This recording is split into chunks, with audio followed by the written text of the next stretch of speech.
এই দেখুন কলকাতা খড়গপুর বোম্বে রোড, এই বোম্বে রোডের পরিস্থিতি। এক্ষুনি আমাদের মমতা ব্যানার্জি সিএম বেরিয়ে গেলেন, মুখ্যমন্ত্রী বেরিয়ে যাওয়ার পরে এই রাস্তাটা খুললেন। এই রাস্তা দিয়েই মমতা ব্যানার্জি গেলেন, ওই সমস্ত পুলিশ আধিকারিক অফিসাররা আসছেন। এইটা হচ্ছে বাজার পাঁশকুড়া, জাফরের পেট্রোল পাম্পের পিছনেই রাতুলিয়া যাওয়ার রাস্তা, দুই দিক জনমগ্ন। এটা হচ্ছে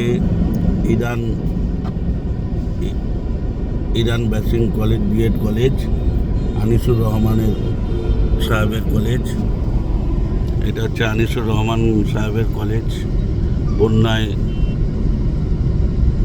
জল ঢুকে গেছে অলরেডি।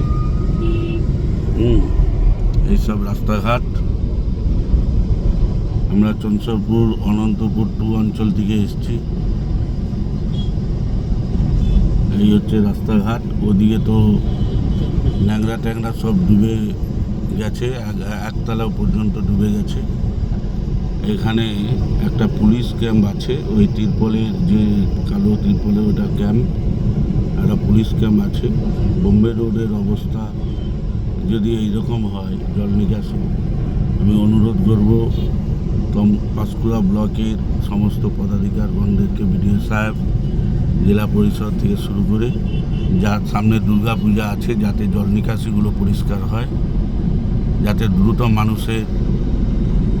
মানুষ পরিষেবা পায়, রাস্তাঘাট যেন পরিষ্কার থাকে। সামনে শারদীয় দুর্গোৎসব আছে, এই অনুরোধ করছি। দাদা, কতটা জল ডুবলো? দারুণ হচ্ছে।